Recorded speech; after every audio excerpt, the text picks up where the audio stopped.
You guys ready? Sure.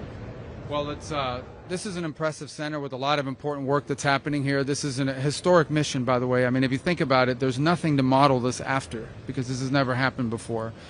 I think we have a lot to be proud of in the first 10 days, 11 days, 12 days of implementation, where we have faced real challenges along the way, including over the weekend, but also an exciting opportunity. So this will be the journey to sort of get through the 21 points of the plan, to get through all the things that we're trying to achieve is not going to be a linear journey. There's going to be ups and downs and twists and turns.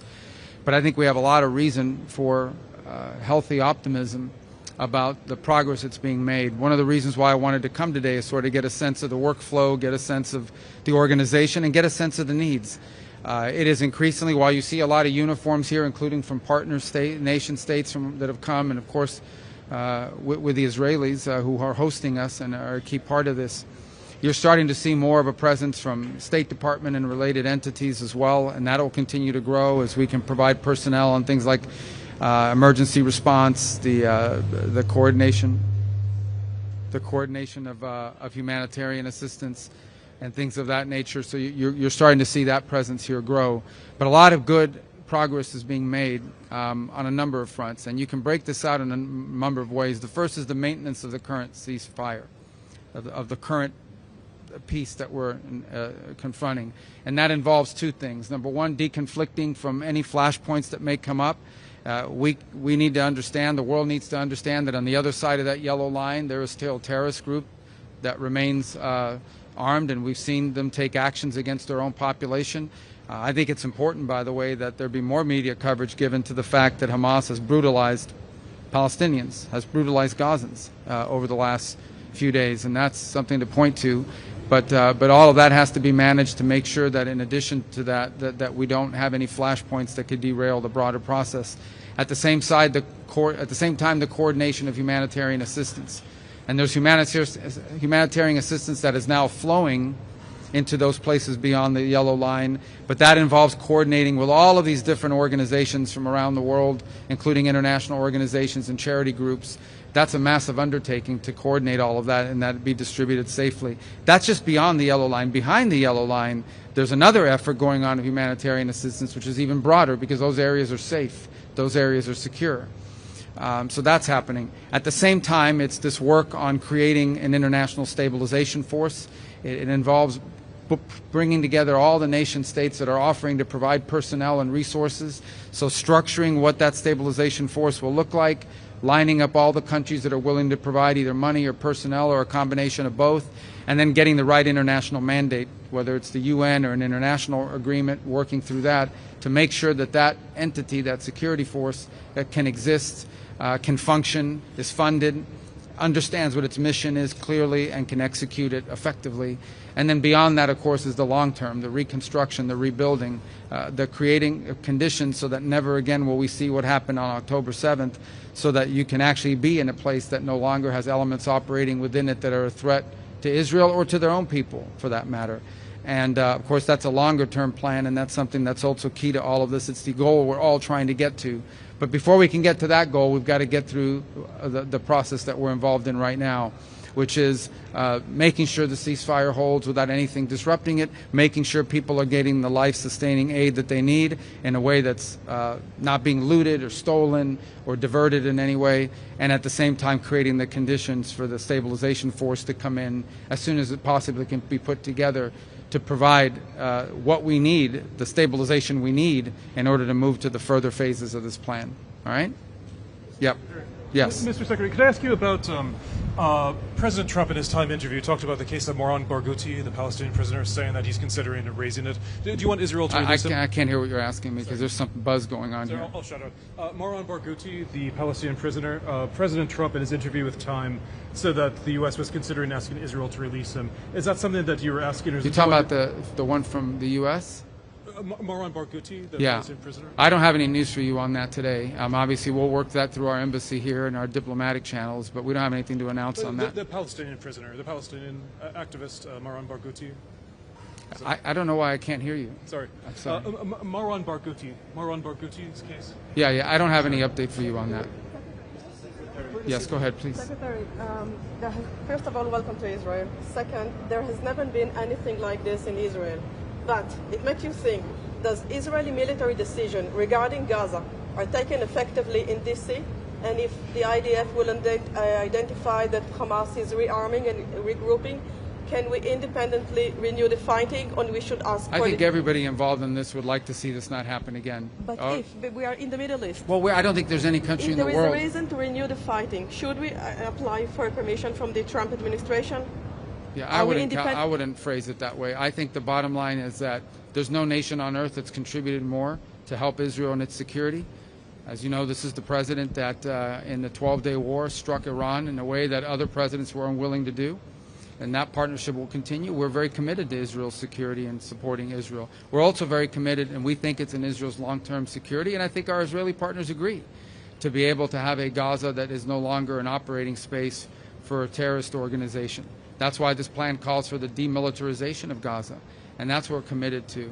So, but I wouldn't phrase it the way your question asked it. I don't think this has to do anything with permission or anything of that nature. This has to do with basically we're all committed to making this plan work.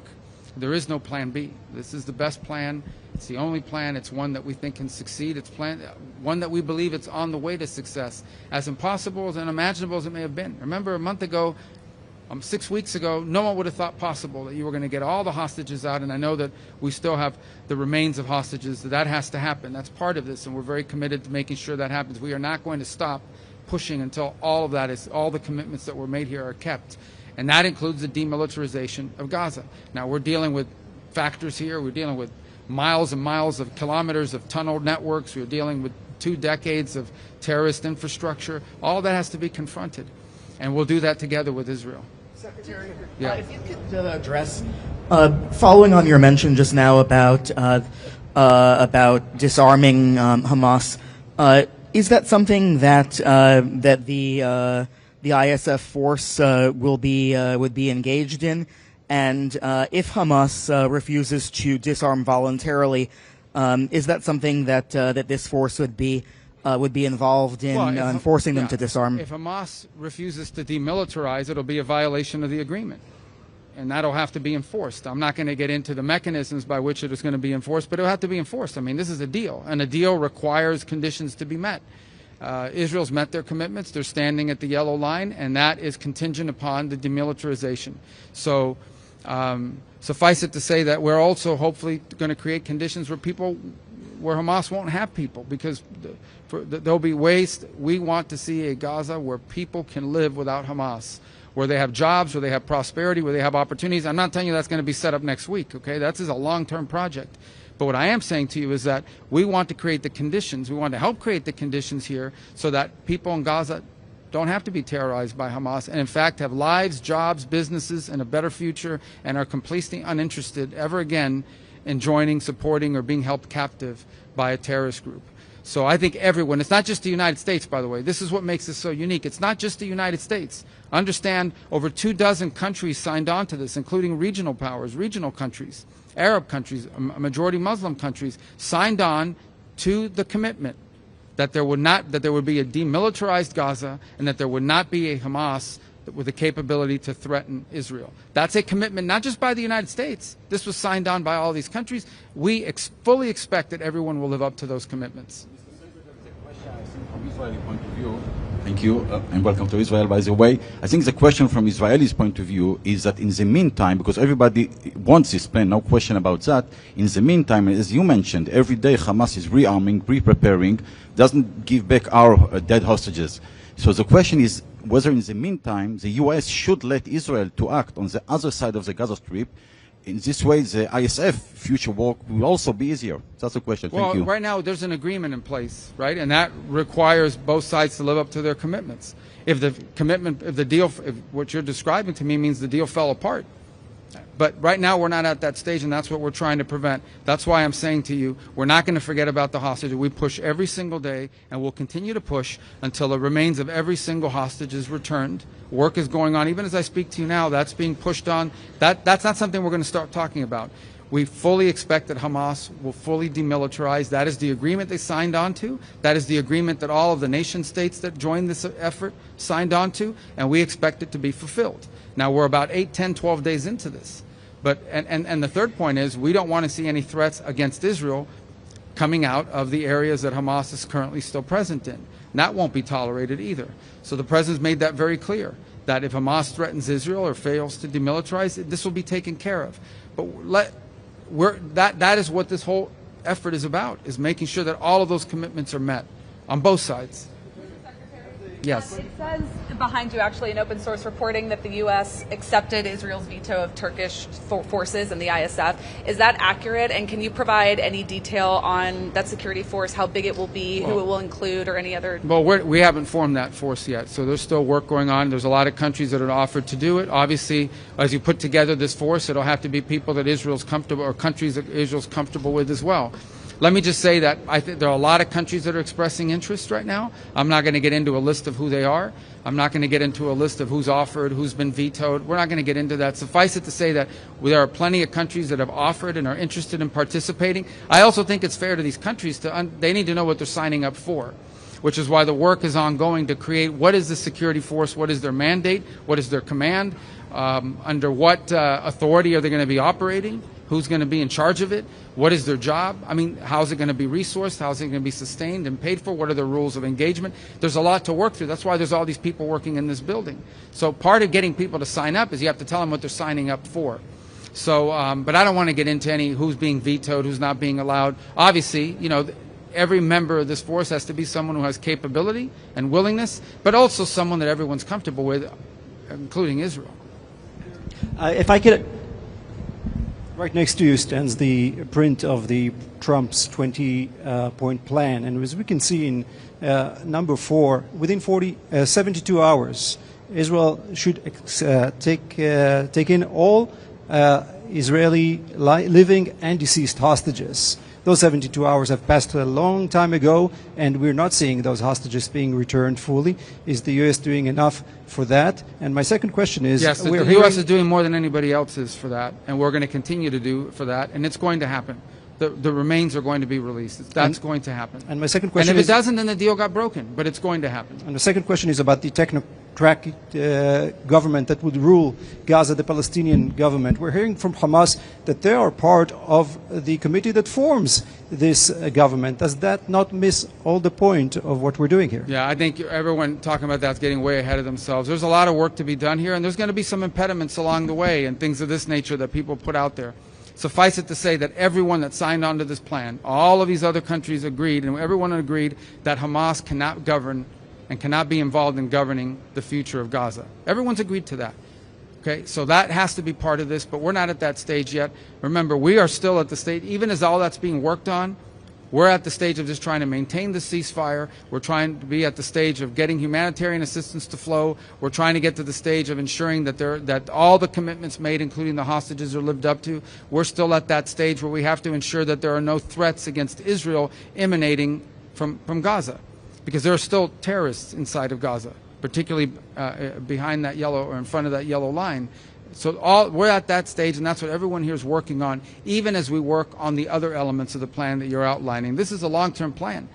Before you get to all these 20 points and you get through all of this, is going to require a lot of work over a long period of time. All of that work is ongoing. We're not even 2 weeks into this. I think the progress that's been made in 12 days or 14 days since this was originally agreed to is historic and extraordinary. There's nothing to compare this to. There's no other effort in modern history that you could look at and say, this is just like that. This is something very difficult, but worth doing. It'll be historic if it can be pulled off. We're committed to making sure that it happens. It will change the character. It will change Israel's security in the long term. It will change the character and the nature of the region in a positive way. We are committed to making that work, and we're committed to ensuring that every one of these points is lived up to. But it's not going to be an easy ride. There are going to be bumps along the road, but we have to make it work. There is no other alternative, and we feel good about the progress that's being made. Every day that goes by it gets better. We have work to do, guys. We still need more people involved in this. We still need more ideas more commitments to be lived up to. So this is going to be a journey, but it's one worth taking because we think it leads to something very special. Mr. Secretary, if I could ask you a question just a little closer to home. Yesterday, President Trump terminated trade negotiations with Canada. Have you spoken with Foreign Minister Anand? What can Canada do to resume these? Well, I think what happened is one of the leaders in Canada was running ads in the United States on tariffs that took President Reagan's words out of context. Even the Reagan Foundation criticized him for it. But I have not spoken. I've been traveling since yesterday, but I have not spoken to the foreign minister since then. But, I mean, the president made his announcement that he suspended any trade talks with Canada for now. In an interview to Fox News, President Trump implied that Israel is a proxy of the U.S. Do you agree? I didn't hear that interview. He's never said that. Okay.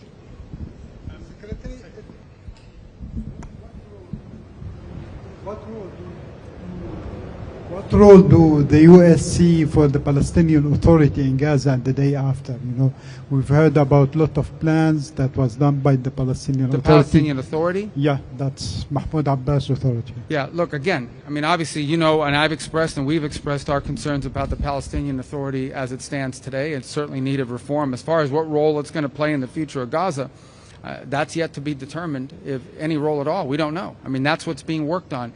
Again, this is very complex. I mean, we are dealing with 30 or 40 years of mistakes, 30 or 40 years of terrorism, 30 or 40 years of deeply embedded problems, and we're about 14 days into this agreement. So right now we're trying to get through this, and part of that, the long-term governance of Gaza, that is not Hamas, it's not a terrorist organization. That's work that's going to need to be done. I mean, I can't prejudge what that's going to look like now, because that's going to be something that has to be worked on collectively with Israel, with partner nation states, and something everyone has, for it to work, everyone has to agree to it. For that to work, everyone has to agree to it. The work is happening, but we're not at that stage where I can tell you this is what it's actually going to look like. Nobody can tell you that. But I can tell you what it can't look like. It cannot be a place that is governed by anyone who wants to use it as a launch pad for attacks against Israel. If it is, then there'll be another war. There won't be any peace. There will never be peace as long as there's an area or a territory that's being used as a launch pad to threaten Israel's security. Everyone understands that, and everyone that signed on to this deal understands that. On humanitarian aid, you mentioned that that's going to be coordinated through here. I wonder if you could say what the role of the UN will be, and specifically what role UNRWA might play in. UNRWA's not going to play any role in it. Okay. UNRWA's not going to play any role in it. The UN is here. The UN is. We're seeing the work they're doing. The World Food Program. There's also not-profit NGOs, you know, humanitarian assistance organizations that are involved in this. Samaritan's Purse. So it's a conglomeration of about 8 to 12 groups that are here. The United Nations is here. They're on the ground. We're willing to work with them if they can make it work. But not UNRWA. UNRWA became a subsidiary of Hamas. And so with. When you're talking about disarming Hamas, there's been some discussion of a program to buy back weapons. Well, there's a lot of ideas floating out there. So ultimately, how seriously is that? Well, I don't know, but look, there's a lot of ideas out there about that. The bottom line is, you know, you can't have any of the elements of terrorism. You can't have tunnels. You can't have rockets. You can't have anything that threatens Israel's security. I point back to the answer I just gave.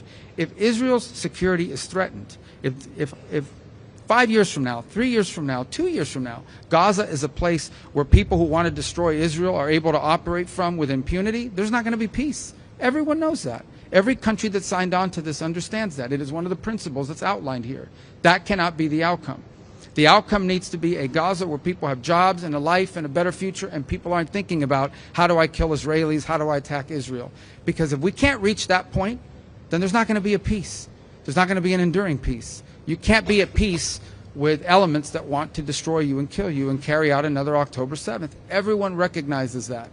But there's a lot of work that we need to do to achieve that. We're not there today, 14 days, 13 days after this deal was signed. But I can tell you we've made more progress in 13 days than anyone thought possible. We've come a long way. This is the first mile in a very long journey. We've got a long ways to go. But we're optimistic that it's heading in the right direction. We are better off today than we were yesterday, and better off yesterday than the day before. but no one is under any illusions. There's a lot of hard work ahead. There'll be bumps along the road. There'll be threats to this peace that emerge that we're going to have to confront, but there are also some exciting opportunities as well that we want to make sure that we are pursuing.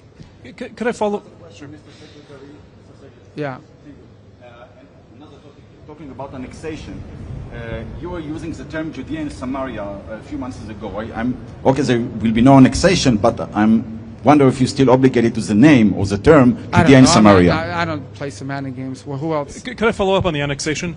You and the president, vice president, have voiced opposition to annexation. Do you have the word from the Israelis that they're not going to go ahead with this in the West Bank? Well, this was a vote that they took in the Knesset. From what it was explained to me, it was elements that tried to use it to embarrass Netanyahu while the vice president was here. Suffice it to say, you know, we don't think it's going to happen, and more importantly, it's not, from a legislative standpoint, structured in a way that could happen.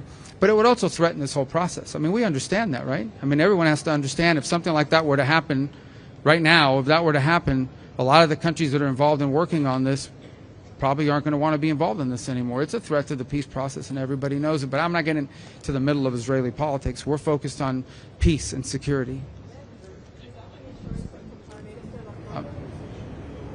The what?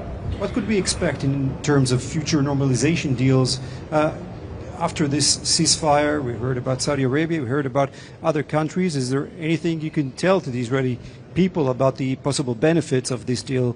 Well, I don't think I need to explain to the people of Israel the benefits of normalization with more countries, especially regional countries, some of whom were on track to do so before October 7th happened, and we were close. So I think you look at the Abraham Accords, we'll be very open about the fact that we'd like to expand it and add more countries to that. And we see this as mutually beneficial. It's not just beneficial for Israel, it's beneficial for these countries. We have a lot of countries that want to join, that have expressed interest in joining and want to join. So I think that would be great, and I think that could be a byproduct of achieving some of this. And well, I'm not going to mention the countries' names because it's up to them to announce it. You know, they're going to say I announce them here, and they're going to then maybe they haven't even talked to their own people about it yet. But I think we know who some of them are, right? We know who some of them are, and we think it will be great. There's some bigger than others, but we'd like to have as many members of the Abraham Accords as possible. That work is going, and I think what we're doing here could help, you know, create the momentum for that to occur. So yeah, I do think the Abraham Accords can grow. I think there's some countries you could probably add right now if we wanted to, but we want to do a big thing about it, and so we're working on it. But believe me, we have a whole unit at the State Department that works on that. Problem is, some of them are here working on this now, but they can work on two things at once. If I could follow up on the ISF, Mr. Secretary, is it the U.S.'s intent to deploy the ISF as a UN peacekeeping force under a UN Security Council? We haven't decided. Maybe. We don't know. I mean, that may be one route. The problem is that some of these countries can't participate in this unless they have a mandate from the UN, as an example. So maybe it'll be a UN resolution. That's one route. We could have an international agreement as well. We're working through that. I mean, we'll find the right formula to do it. It may be the UN. We're working on some language on that now that hopefully will be in place. It may be another way to do it. But we will need something because some of these countries, by their own laws, can't participate in these efforts unless they have some sort of international mandate or flag that they're under. All right, I got time for one more. There's been a series of settler attacks against a village full of American citizens in the West Bank called Termasaya. I was just wondering if you'd seen any of the videos of these attacks. I'm aware of the incidents, and I've seen, I mean, not recently, I've seen them, some of the ones that have been posted and some of the things on social media. Our embassy has worked on that topic and has expressed a U.S. opinion to the government. Obviously, the safety and security of Americans anywhere in the world is something that will be important to us. So, and we've expressed our position directly to the Israeli authorities, and our ambassador has spoken on this topic clearly and repeatedly. Okay? Thank you, guys. Thank you, Press.